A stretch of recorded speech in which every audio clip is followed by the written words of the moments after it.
Mommy duty muna tayo for today's video mga Mars. At eto, wala na nga pala kaming stocks dito sa bahay. Kaya ayan, nag-grocery na ang Papa Chad. Tapos ako naman yung mag-aayos dahil naka-duty na ang Papa Chad sa ating panaderya. At ayan mga Mare, medyo marami na nga yung mga stocks na wala. Lalo na yung diaper ni Baby Jake. Ayan, wala na rin. Tapos mga sabon. Sa paglalaba kasi mga Mare, salitan din kami ni Papa Chad. Pag pang morning ako mga Mare, siya yung naglalaba dahil sa hapon pa yung pasok niya. Salitan din kami sa pagpasok mga Mare sa panaderya kasi 5 AM yung open namin doon. So, hindi pwedeng lagi kaming puyat na dalawa. Kaya ayan, salit-salitan kami. Minsan ako yung opening, the next day siya naman. Talagang tulungan mga Mare kasi wala pa kaming tindera. At hihinayang din kasi kami mga Mars na kumuha ng additional pa na tindera. Gawa no, papasahurin pa namin siya since nagsa-start pa lang naman kami. Kaya ayan, focus talaga kami ni Papa Chad. Tiis ganda muna tayo mga Mars. Kaya ayan, naloka na yung boses ko mga Mare. Kaya eto, medyo namalat ako kasi sinipon ako nitong nakaraan. Medyo naambunan kasi ang Mommy Miles. Kaso nga na, ganun talaga, kasama talaga to sa life. Pero eto, pagaling na rin ng Mommy Miles, don't worry mga Mars. At ayan, tuduligpit muna tayo dito mga Mare para makapagpahinga pa tayo saglit bago tayo mag-duty. Ayan mga Mars, nakakatuwa talaga Mare. Alam nyo, isa talaga ito sa mga happiness nating mga nanay, no? Yung makita nating puno yung stocks ng grocery natin, yung bigasan natin, di ba?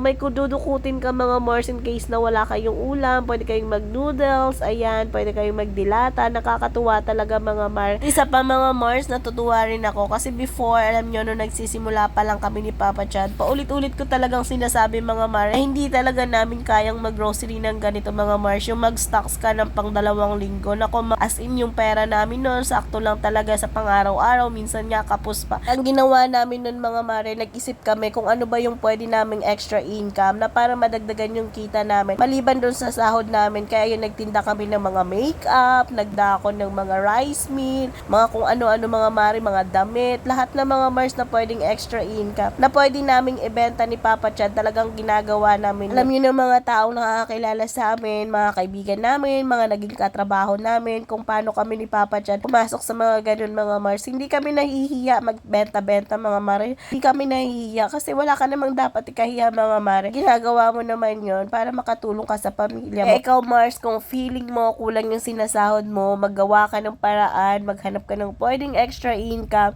na makatulong pantusto sa pamilya mo instead na ipangutang mo mga Mare. Huwag ka kumuha ng pang extra mo na budget dun sa extra income mo. Napakalaking bagay nun mga Mare. Mapapansin mo talaga yan. Promise yan mga Mars dahil na-experience din namin yan.